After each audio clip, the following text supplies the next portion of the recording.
Bismillahirrahmanirrahim. Assalamualaikum warahmatullahi wabarakatuh. Salam sejahtera bagi kita semua.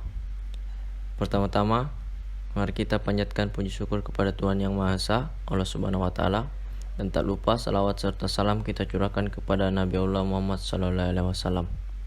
Yang terhormat dosen pengajar mata kuliah Manajemen Sumber Daya Manusia, Ibu Maya Kasmita SSTP MAP, yang telah memberi kami tugas guna sebagai pengembangan diri pada mata kuliah ini. Semoga Ibu selalu dilimpahi berkah. Yang saya hormati teman-teman sekalian yang masih menyempatkan waktunya untuk fokus menyaksikan dan mendengarkan materi dari kami. Yang saya hormati dan saya banggakan teman-teman kelompok saya yang sampai saat ini masih total dalam mengerjakan tugas yang diberikan kali ini. Semoga tugas ini betul-betul menjadi bahan pembelajaran bagi kita semua. Sebelum lanjut ke pembahasan, terlebih dahulu saya ingin memperkenalkan kelompok saya.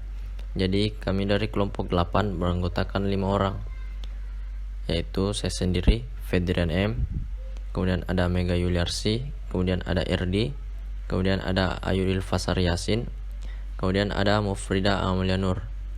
Nantinya setiap orang di kelompok kami akan memaparkan materi di tiap beberapa slide.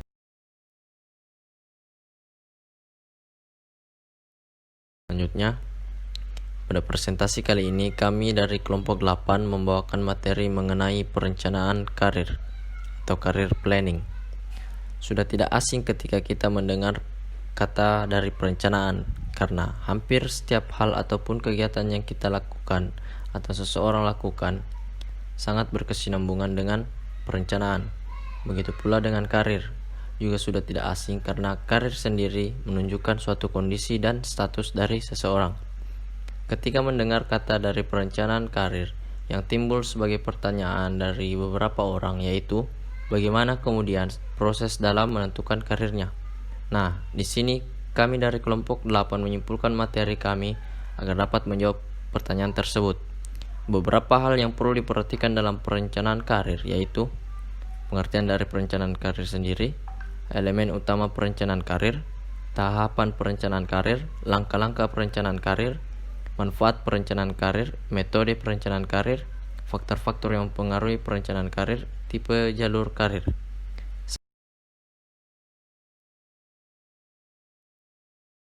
Saya sendiri diberikan wewenang memaparkan materi mengenai pengertian dari perencanaan karir sendiri.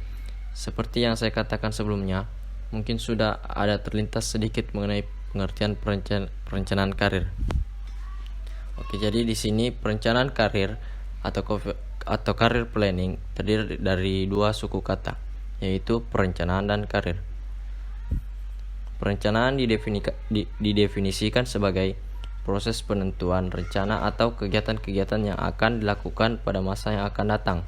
Sedangkan karir adalah semua pekerjaan yang dilakukan seseorang selama masa kerjanya, yang memberikan kelangsungan, keteraturan dan nilai bagi kehidupan seseorang. Jadi, dapat disimpulkan bahwa perencanaan karir adalah suatu proses di mana individu atau seseorang dapat mengidentifikasi dan mengambil langkah-langkah untuk mencapai tujuan-tujuan karirnya. Melalui perencanaan karir, setiap orang mengevaluasi kemampuan dan minatnya sendiri, mempertimbangkan kesempatan karir alternatif, menyusun tujuan karir dan merencanakan aktivitas-aktivitas pengembangan praktis. Nah, untuk materi perencanaan karir mungkin sekian. Selanjutnya akan dipaparkan oleh Saudari Mega Yuliarsi.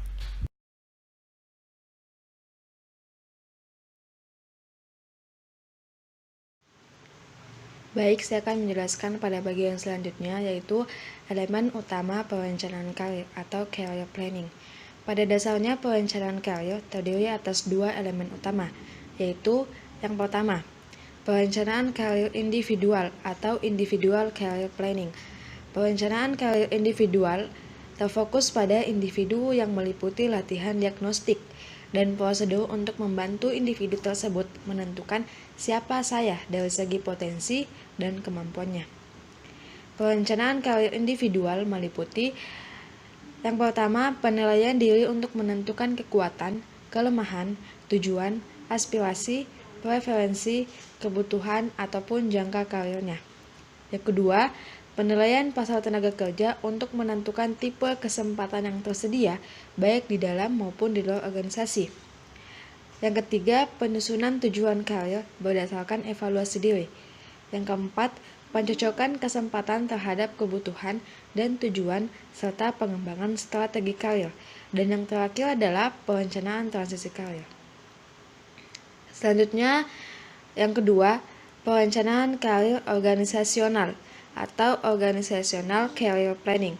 Perencanaan karir organisasional ini mengintegrasikan kebutuhan SDM dan sejumlah aktivitas karir dengan lebih menitikberatkan pada jenjang atau jalur karir.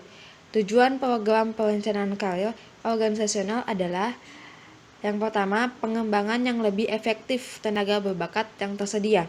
Dan yang kedua, kesempatan penilaian diri bagi karyawan untuk memikirkan jalur karir tradisional atau jalur karir yang baru. Yang ketiga, pengembangan sumber daya manusia yang lebih efisien di dalam dan di antara divisi dan atau lokasi geografis. Yang keempat, kepuasan kebutuhan pengembangan pribadi karyawan. Dan yang kelima, peningkatan kinerja melalui pengalaman on the job training yang diberikan oleh perpindahan karir vertikal dan horizontal. Dan yang keenam, meningkatkan loyalitas dan motivasi karyawan yang dapat menyebabkan berkurangnya perputaran karyawan. Dan yang terakhir, suatu metode penentuan kebutuhan, pelatihan, dan pengembangan.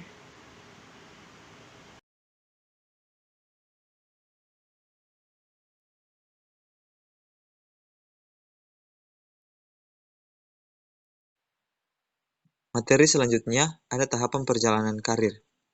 Secara umum, tahapan perjalanan karir seseorang dapat dikelompokkan ke dalam 5 tahapan yang didasarkan pada usia, yaitu yang pertama tahap pertumbuhan. Pada tahap pertumbuhan ini terjadi pada umur di bawah 15 tahun. Yang kedua, tahap penjajakan. Pada tahap ini terjadi pada umur 15 tahun sampai 24 tahun. Yang ketiga, ada tahap pemantapan. Pada tahap pemantapan ini terjadi pada umur 25 sampai 44 tahun. Yang keempat, tahap pemeliharaan. Pada tahap ini terjadi pada umur 45 tahun sampai 65 tahun. Yang kelima, ada tahap kemunduran. Pada tahap kemunduran ini terjadi pada usia 66 tahun ke atas.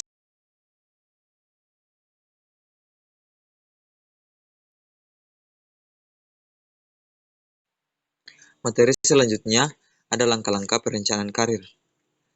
Proses atau langkah-langkah yang akan ditempuh untuk menyusun rencana karir terdiri atas hal-hal sebagai berikut. Yang pertama, menilai diri sendiri. Hal utama dalam memulai perencanaan karir adalah bertanya atau memahami diri sendiri. Mengenali peluang-peluang, kesempatan-kesempatan, kendala-kendala, pilihan-pilihan, konsekuensi, keterampilan, bakat, dan nilai berhubungan pada kesempatan karir.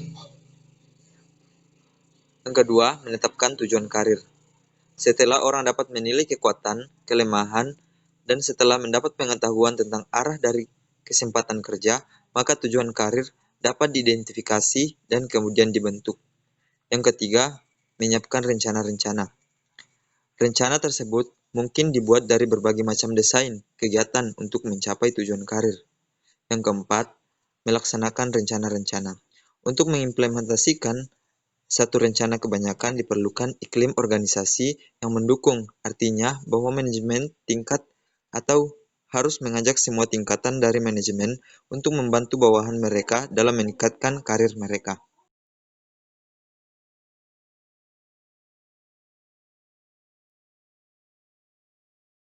Selanjutnya, 7 manfaat perencanaan karir.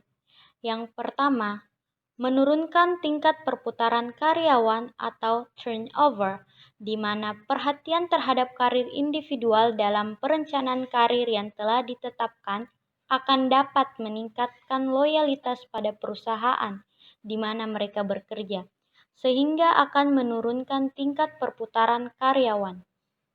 Yang kedua, mendorong pertumbuhan, di mana perencanaan karir yang baik akan dapat mendorong semangat kerja karyawan untuk tumbuh dan berkembang. Dengan demikian, motivasi karyawan dapat terpelihara. Yang ketiga, memenuhi kebutuhan-kebutuhan organisasi akan sumber daya manusia di masa yang akan mendatang. Yang keempat, memberikan informasi kepada organisasi dan individu yang lebih baik mengenai jalur potensi karir di dalam suatu organisasi.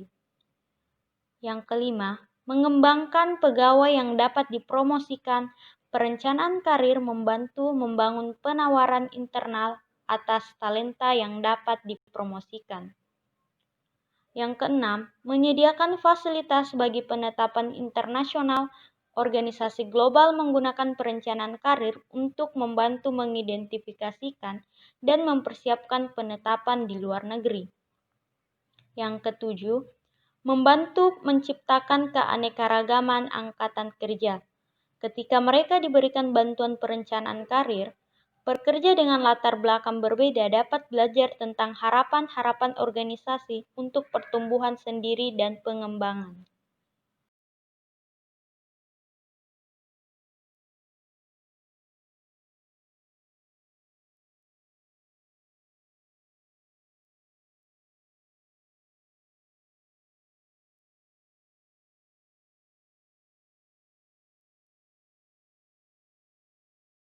Selanjutnya, metode perencanaan karir. Perencanaan karir dapat dilakukan dengan 3 cara. Yang pertama, pendidikan karir. Meningkatkan pendidikan karir sangatlah penting, karena pendidikan menjadi media kita untuk memperluas wawasan, koneksi, dan peluang karir atau bisnis yang lebih baik lagi ke depannya. Yang kedua, penyediaan informasi. Perkembangan teknologi yang pesat seperti saat ini, disadari atau tidak, telah menutupi beberapa pekerjaan, sekaligus membuka kesempatan karir di bidang lainnya. Kita harus mengetahui informasi dan jeli membaca tren masa depan. Jangan sampai kita menggeluti bidang yang ternyata beberapa tahun ke depan akan tergilas oleh kemajuan teknologi. Yang ketiga, bimbingan karir. Bimbingan adalah mempersiapkan diri menghadapi dunia kerja dan menyesuaikan diri dengan berbagai tuntutan dari lapangan pekerjaan.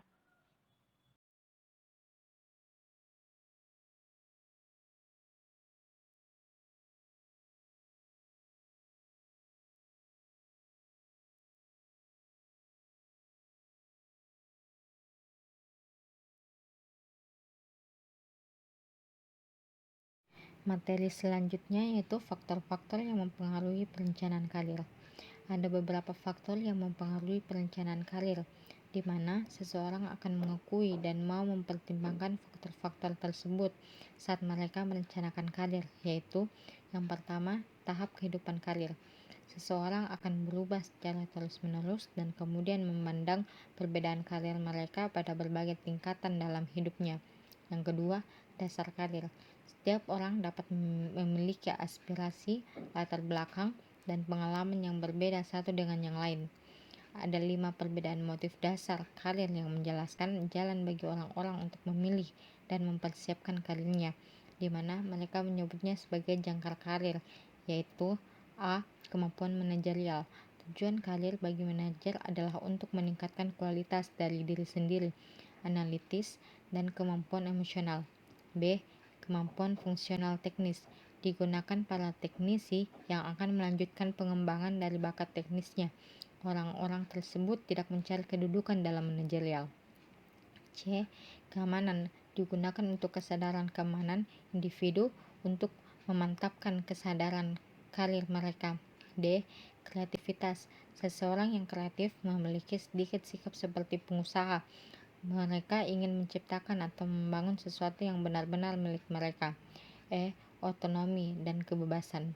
Dasar karir ini digunakan untuk orang yang memiliki hasrat kebebasan agar bebas dari aturan-aturan organisasi.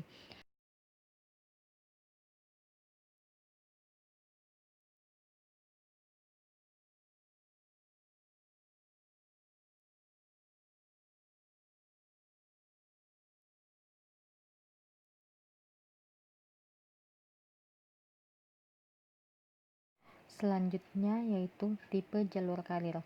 Untuk mencapai tujuan karir, selain harus melakukan perencanaan dan pengembangan karir, juga perlu dibentuk jalur karir, di mana jalur karir biasanya memfokuskan pada mobilitas ke depan dalam jabatan khusus. Ada 3 tipe metode di dalam jalur karir, yaitu yang pertama jalur karir tradisional, di mana kemajuan karyawan dalam organisasi adalah lurus ke depan dari satu pekerjaan khusus ke pekerjaan selanjutnya. Asumsi dari tiap pekerjaan yang terdahulu adalah inti persiapan untuk menuju tingkatan kerja yang lebih tinggi. Yang kedua, jalur karir jaringan, di mana pada jalur karir ini merupakan suatu jaringan kerja yang vertikal dan rentetan dari kesempatan-kesempatan horizontal. Jalur karir jaringan mengakui pertukaran dari pengalaman pada satu tingkat sebelumnya dipromosikan ke tingkat yang lebih tinggi. 3. Jalur karir dual. Jalur karir ini mengakui bahwa spesialis teknik dapat dan akan memberikan kontribusi dan keahlian mereka pada perusahaan tanpa berharap menjadi manajer.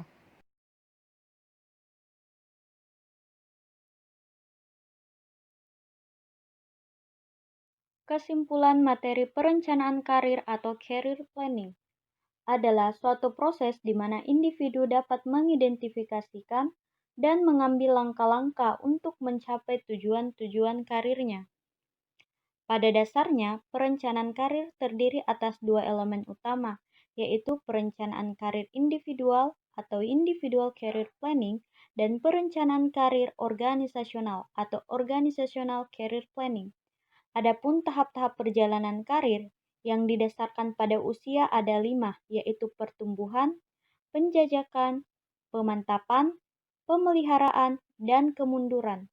Langkah-langkah perencanaan karir yaitu menilai diri sendiri, menetapkan tujuan karir, menyiapkan rencana-rencana, melaksanakan rencana-rencana. Perencanaan karir juga dipengaruhi oleh beberapa faktor, yaitu tahap kehidupan karir, dasar karir, dan jalur karir. Perencanaan karir dapat dipusatkan pada individu dan organisasi yang di antara keduanya tidaklah sama. Perencanaan karir memiliki beberapa manfaat, seperti menurunkan tingkat perputaran karyawan atau turnover, mendorong pertumbuhan, dan lain-lain. Demikian pemaparan materi dari kami. Terima kasih atas perhatiannya. Kurang lebihnya mohon dimaafkan. Semoga bermanfaat untuk kita semua.